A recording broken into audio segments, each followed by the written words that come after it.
Peruvian Armed Forces disassociated themselves from the current political situation in the country, and versions of a coup d'etat after more than a week without electoral authorities officially announcing Free Peru candidate Pedro Castillo as the winner of the presidential elections held on June the 6th. The Bolivian government plans to launch an international investigation against former president of Ecuador, Lenin Moreno, for providing weapons to the de facto regime of Janine Áñez installed following the coup of 2019. Japan's ruling coalition voted down a no-confidence motion against Prime Minister Yoshihide Suga's cabinet in the House of Representatives, deflecting criticism over the government's COVID-19 response and plans to push ahead with the Tokyo Olympics.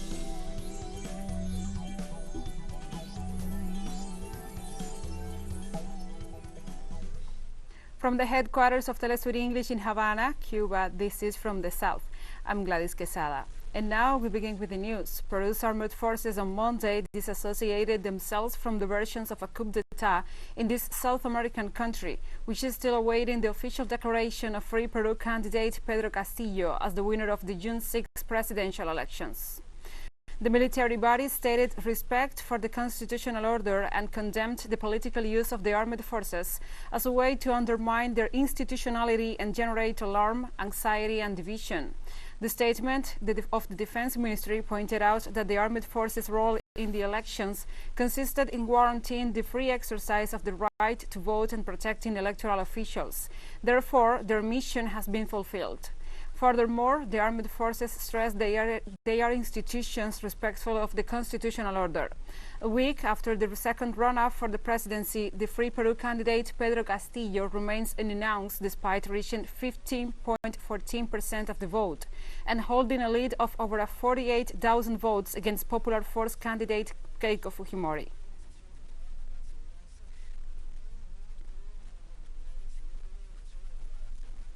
Chilean health workers in Santiago de Chile rejected pejorative comments from their minister.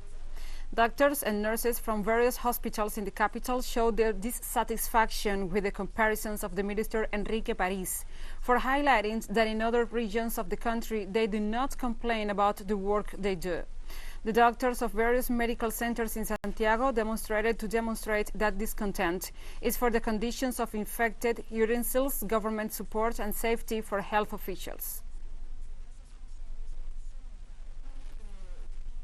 Logically, we receive them very badly, because we cannot enter first than all in the comparisons. I send greetings to Castro's companions, who according to him are very happy working.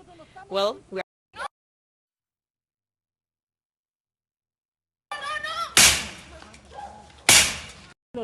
Logically, we receive them very badly, because we cannot enter first than all in the comparisons. I send greetings to Castro's companions, who according to him are very happy working. Well, we are not happy working, and I think that a lot of workers in Chile are not very happy working, because here every day the workers risk their lives, with the measure that they are implying of the Camber fantasy land that open the mall according to the economy, the party that comes, here the workers then have to be handling with the wave that comes from the contagions and risking their lives.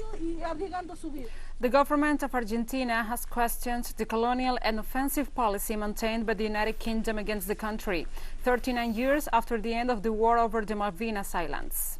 The complaint was made by Defense Minister Agustín Rossi. The official pointed out that the United Kingdom is blocking purchases and repairs in the military field, an attitude that prevents the government of President Alberto Fernández from properly equipping the armed forces. In this context, the minister recalled the veto issued by the United Kingdom in 2014 to prevent Argentina from buying 24 fighter planes from Brazil, which included components made in the UK. He also said that the British authorities are acting as if what is known as the Falkland Wars in the UK were still ongoing.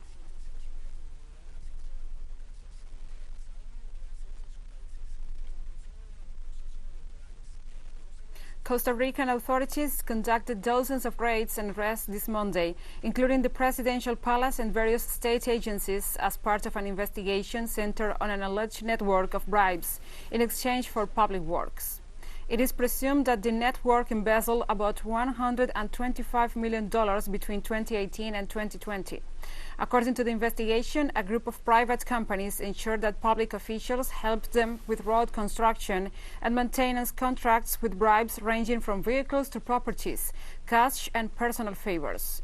Teams of agents carried out 57 raids, 14 of them in public institutions, including the offices of the president.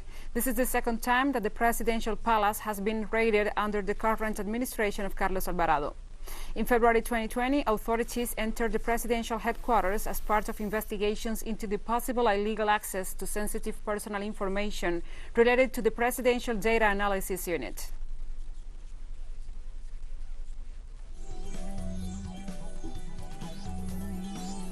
And we'll be right back after this very short break, so don't go away.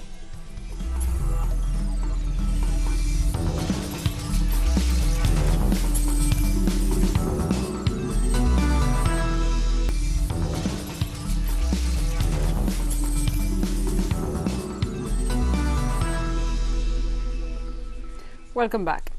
The Bolivian government plans to launch an international investigation against former president of Ecuador, Lenín Moreno, for providing weapons to the de facto regime of Yanín Áñez installed following the coup of 2019. Representative of Bolivia to the United Nations, Diego Pari, proposed to investigate the role of Moreno regarding the supply of lethal and non-lethal weapons to the regime installed after the coup against former president Evo Morales. Weapons that were used against the Bolivian population as seen in the Sencara and Sacaba massacres. The diplomat noted that the supply of these arms represents a serious violation of international law and therefore requires a serious inquiry by international organizations. Áñez's former government minister, Arturo Murillo, who was recently arrested in the United States on money laundering charges, has been identified as the main person in charge of securing the weapons loan facilitated by former Ecuadorian President Lenín Moreno.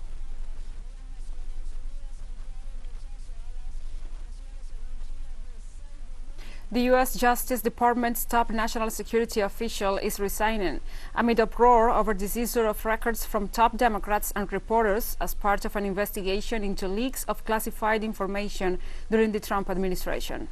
John C. Demers, a Trump appointee who remained in the department, will typically have been briefed on investigations like those involving the secret collection of journalists' phone records, according to the New York Times, one of the outlets whose reporters' records were accessed. Demers, who was sworn in a few weeks after the subpoena for the Democrats' records, was one of the few Trump appointees who remained in the Biden administration.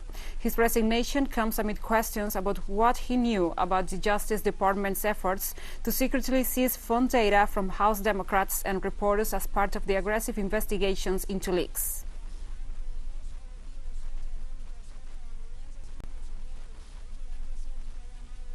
And differences between Iran and the United States to revive the 2015 nuclear deal remain, but talks are on track, the Iranian Foreign Ministry said. Although technical, legal, subtitles and a number of topics remain to be solved, both countries seem determined to reach an agreement, the Iranian Foreign Ministry's spokesperson said, in a repeat of what has been going on for a while now. That is, we are doing not so fine, but everything is all right. The official warned the United States not to do what former President Donald Trump used to, ruin everything. The latest meeting of the Joint Commission of the Nuclear Deal started on last Saturday with the participation of representatives from China, France, Germany, Russia, Britain, and Iran.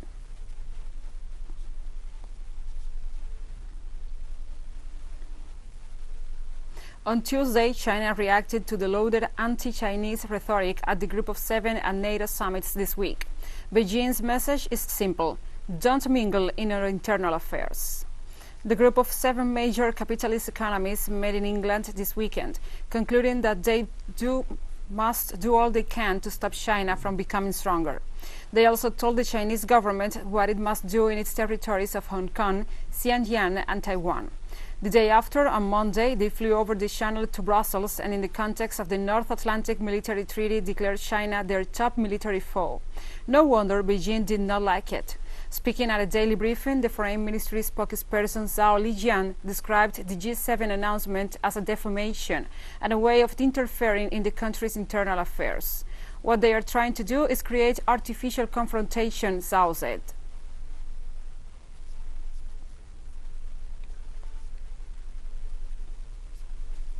Meanwhile, French President Emmanuel Macron sought to downplay NATO's description of China as a global security challenge, saying it was important not to bias the relationship with Beijing.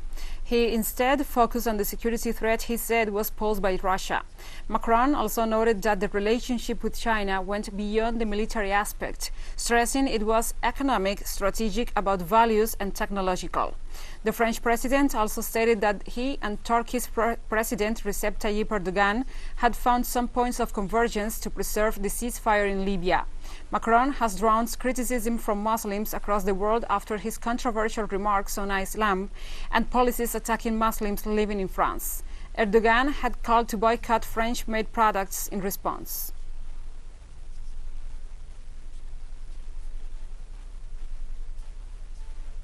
Thousands of Hungarians protested in Budapest on Monday against a law expected to be approved by Parliament on Tuesday that will ban the so-called promotion or portrayal of homosexuality or sex reassignment surgery. The bill will effectively ban educational programs and publicity of LGBTQ groups. Most opposition parties said they will boycott the vote, but Parliament, dominated by Prime Minister Viktor Orban's ruling right-wing FTS party, which drafted the law, is expected to approve it.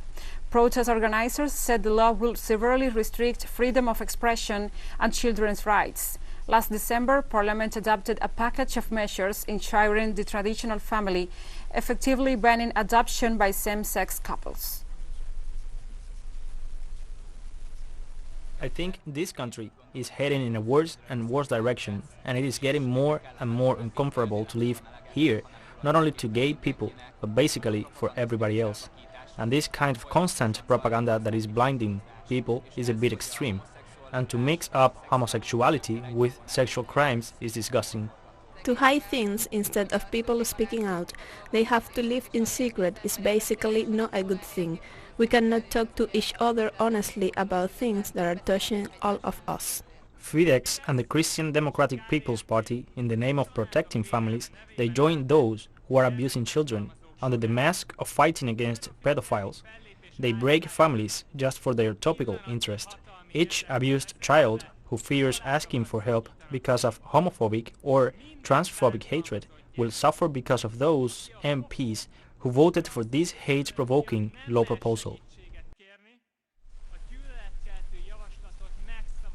And we have more stories coming up after this final short break, so stay with us.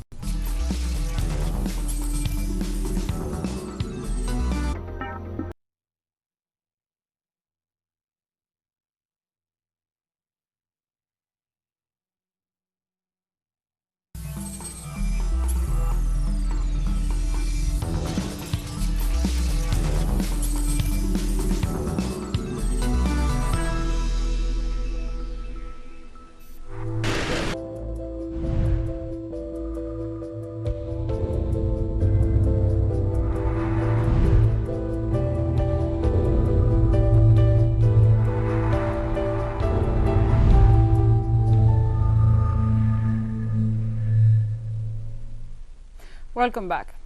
This Tuesday, Japan's ruling coalition voted down a no-confidence motion against Prime Minister Yoshihide Suga's cabinet in the House of Representatives, deflecting criticism over the government's COVID-19 response and plans to push ahead with the Tokyo Olympics.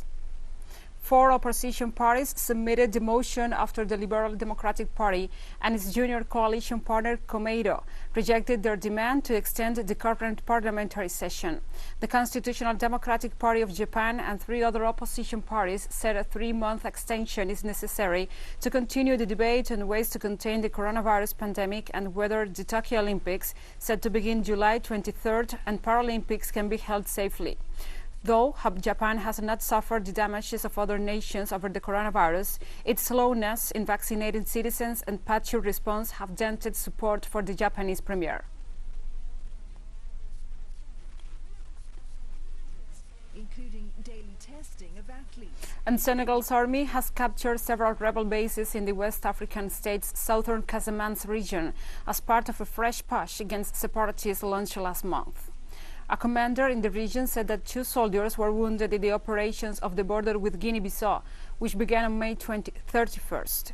One of Africa's oldest ongoing conflicts, the fighting in Casamance, has claimed thousands of lives since it first broke out in December 1982 between the government of Senegal and the Movement of Democratic Forces of Casamance. The movement has called for the independence of the region, whose population is religiously and ethnically distinct from the rest of Senegal. Home to 1.9 million people, Casamance was once among Portugal's colonies in West Africa, along with what is today Guinea-Bissau. But the region is now located within the former French colony of Senegal.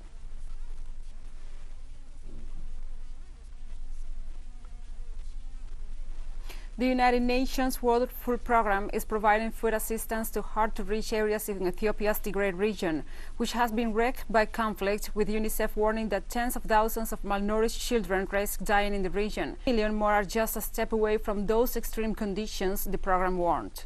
It has also reported that over 90% of the more than 5 million people living in Tigray need emergency food aid, for which the agency has urgently appealed for more than $200 million to scale up its response.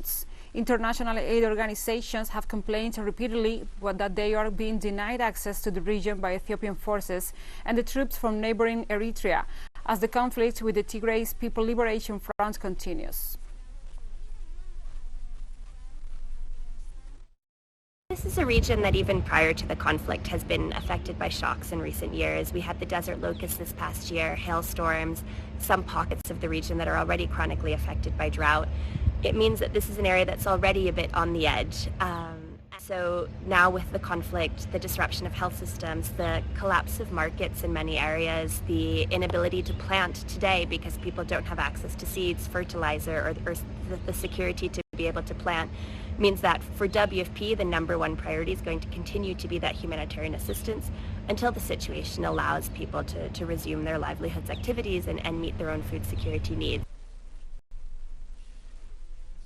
Kenya will reopen its embassy in Somalia as soon as possible, authorities announced on Monday, responding favorably to a proposal from the Somali Minister of Foreign Affairs for the normalization of diplomatic relations between the two countries. The Kenyan diplomatic representation in Mogadishu has been closed since December, after Somalia broke off diplomatic relations between the two states. The unilateral decision came as Kenyan President Uhuru Kenyatta received the president of the self-proclaimed Republic of Somaliland, which Mogadishu considers an integral part of Somalia, leading to complaints of interference and the expulsion of the Kenyan ambassador, while the Somali ambassador in Nairobi was recalled. Despite the diplomatic progress, the two countries continue to argue over the delineation of their maritime border in the Indian Ocean, as well as tensions surrounding Jubaland, a southern Somali state bordering Kenya, which supports the regional president Ahmed Madobe, whose relations with Mogadishu are stormy. And we have come to the end of this news brief. But remember, you can find these and many other stories on our website at telesurenglish.net. And also, if you feel so inclined, join us on social media.